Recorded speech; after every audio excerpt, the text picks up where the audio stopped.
एवं सुशील माता सर्वप्रथम रागद्वेष के विजेता अनेकांत सिद्धांत के प्रणेता श्रमणेश भगवान महावीर स्वामी एवं प्रतिपल वंदनीय परम श्रद्धास्पद परम पूज्य गुरुदेव तथा परमादरणीय करुणा की साक्षात प्रतिमा जन जन की आस्था के केंद्र राजस्थान प्रवर्तनी अहिंसा गौरवमणि साध्वी शिरोमणि परम पूज्य मुनि मैया के पावन पुनीत पाद पद्मों में हृदय की अनंत असीम आस्था के साथ भाव करते हुए उपस्थित आत्मबंधु वीत रागप्रणीत वाणी के माध्यम से श्रवण करते हुए जो भव्य आत्माएं होती हैं उनके मन में एक नया रस पैदा होता है,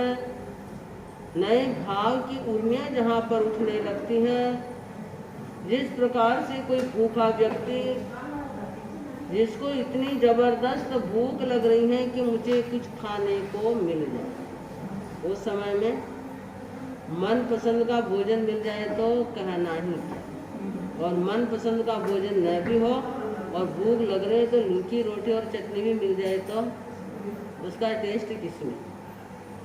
आप बोलो लूची रोटी चटनी, पेट भरा हुआ तो उसका कोई टेस्ट है ही नहीं, और भूख है तो उसका टेस्ट लगता है। ऐसे ज्ञानी कहते हैं कि जिसको अपनी आत्मा की जब भूख जागृत हो जाती है उसको दुख सताता है भूख का, तो भूख को मिटाने का प्रयास करते हैं। ऐसे ही हमारी आत्मा भी जिन जन्म जरा मरण के दुखों से ग्रस्त बनी हुई है, वह आत्मा जन्म के दुख से कैसे मिटे, जरा के दुख से कैसे मिटे और बुढ़ापे के दुख से।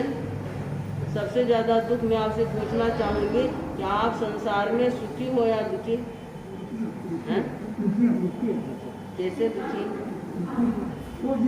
दो प्रकार के सुख होते हैं। जो व्यक्ति केवल भौतिक पदार्थों को प्राप्त कर लिया, समझेगा कि भी मेरा शरीर स्वस्थ है तो मैं सुखी। कोई सोचेगा मेरा परिवार अनुकूल है, मेरी आज्ञाकारी है, सब कुछ है तो मैं सुखी हूँ। किसी को धन मिल गया तो मैं धन से सुखी हूँ। किसी को अच्छा पूर्व पुण्य से पद प्रतिष्ठा आदि मिल गई है, समाज में, ग्राम में, संदेश में कहीं भी उनको सम्मान मिलता है, वो समझता है कि मैं सुखी हूँ। अब सुखी बनने की परिभाषाएं, पर यह सुख अपने ही पुण्य से जहाँ पर मिल जाएगा और जैसा मिला वापिस चला जाएगा। यह सुख सुख नहीं होता है, और यह सुख कदाचित मिल भी गया तो एक जन्म में मिल गया। हमारी आत्मा यदि तिर्यंश में चली गई तो वहाँ सुख है कि दुख है? क्या है?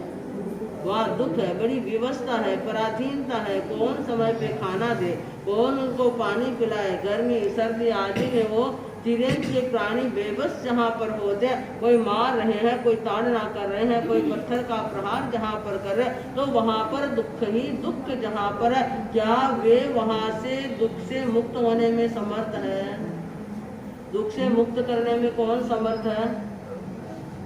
एक धर्म। वो धर्म चित्त प्रभव है। वो धर्म कहाँ से प्रकट होता है? हमारे निर्मल भावों के द्वारा। जिसका मन निर्मल बन जाता है, विशुद्ध बन जाता, तो वह क्या है? धर्म करने में रुचि।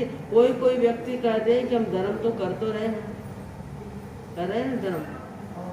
कोई क्या करेगा, कोई तब करेगा, कोई जब करेगा, माला फिराएगा, सामाई करेगा, यह सारा हमारी धर्म आराधना। लेकिन धर्म आराधना से पहले हमारी चित्त की विशुद्धि होना बहुत आवश्यक है। जो तो सब बहनें जानती हैं कि आटा है, सड़ा हुआ आटा है, आटे से रोटी बनाए तो बन जाएगी, बनती नहीं बनती? रोटी तो बन जाएगी, पर रोटी का टेस्ट कैसा है? यदि शुद्ध साफ अनाज है, उसका आपने भोजन बनाए तो उसका टेस्ट अलग हो जाएगा। अब कहते हैं ज्ञानी कि हम धर्म आराधना करते हैं, वो धर्म आराधना यदि हम मलिन भावों से भी कर लेंगे, यदि हमारे अंतःकरण में राग द्वेष भाव आदि बने हुए, काम विकार आदि भावनाएं हैं, भौतिक कामनाएं जहाँ पर, धर्म तो कर लेंगे, उस धर्म के करने से हमें क्या मिल जाएगा? पुण्य का बंध हो जाएगा। उस पुण्य से हमें धन भी मिल जाएगा, तन भी मिल जाएगा, परिवार भी मिल जाएगा। लेकिन जो ही उसका पुण्य क्षय होता है तो जैसे सड़ा हुआ अन्न भोजन का टेस्ट नहीं देता, वैसे ही उसका पुण्य क्षीण होने पर व्यक्ति के सामने वापस क्या आ जाएगा? दुख आ जाएगा। लेकिन जो विशुद्ध भावों के साथ में चाहे हम थोड़ा ही करें पर विशुद्ध भाव, ओ बच्चा बातें नहीं करना,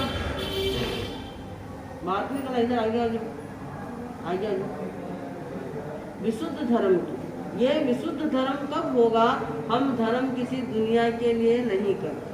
हमारे मन में किसी प्रकार का भय नहीं होना चाहिए, क्योंकि दुनिया में कहा कि भोगे रोग भयम कुले च्युति भयम। यदि व्यक्ति भोग को भोगता तो भोग के पीछे किसका दुख रहता है? रोग का।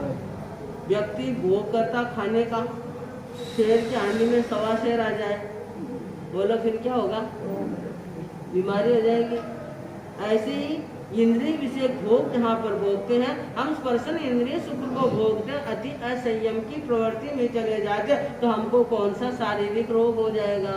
हम समझते हैं कि रोग से ग्रस्त जहाँ पर होते हैं क्योंकि उनका मन असंयम में चला जाता, वह भोग हमारे लिए दुख का कारण जहाँ पर बन जाता।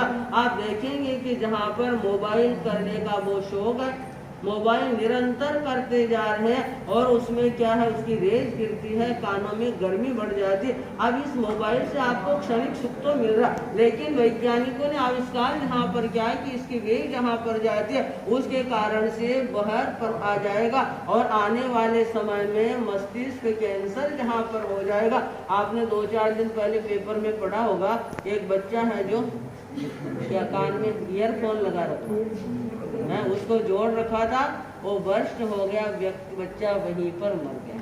हम समझते हैं क्या ये हमारे जितने भी भोग के साधन है, वे भोग के साधन सुख के कारण है या दुख के कारण? भोगे रोग भयम, ये भोग हमारे लिए रोग का कारण बन जाएगा, मृत्यु का कारण बन जाएगा।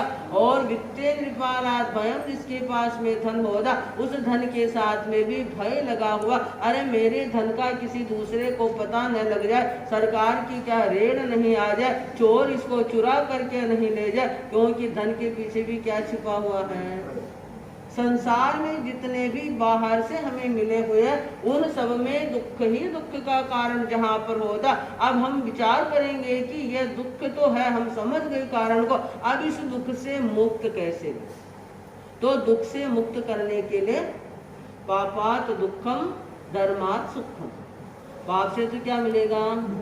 दुख मिलेगा, और धर्म से सुख मिलेगा। किसी ने पॉइजन खा लिया, पॉइजन का परिणाम क्या होगा? व्यक्ति बहुत दुखी हो रहा, उसने मुझको ऐसा कह दिया, वैसा कह दिया, मैं संसार के ऐसे वचनों को नहीं सुन सकता हूँ, अरे धन का नुकसान लग गया है, सदमे में आ जाता है कि मैं मर के जीवन का क्या कर दूं, मैं विनाश कर दूं। क्षणिक उसके मन में आवेश आता और वह जहर को खा लेता। अब विचार करो, इतना सा वचन हमारे से सहन नहीं हुआ और धन का नुकसान हमारे से सहन नहीं हुआ। यदि इंसान जिंदा रहेगा तो धन भी कमा लेगा और कभी परिवार की अनुकूलता भी आ जाएगी, पर यदि वह क्षणिक आवेश में आकर के मृत्यु को प्राप्त हो जाए तो बोलो उसको अगला को और खराब मिल गया, फिर क्या करेगा? वहाँ हमारी कौन रक्षा करने वाला होगा? हमारी रक्षा जब भी होगी धर्म के माध्यम से होगी। इसीलिए ज्ञानियों ने कहा है कि हमें धर्म आराधन करना। अब धर्म आराधन के लिए मैंने 3 गुण बताए थे कि धर्म करने का अधिकारी कौन बनता? कौन बनता? कितने गुणों से कितने गुण प्रकट हो? कितने गुण प्रकट हो? हाँ, कौन कौन से?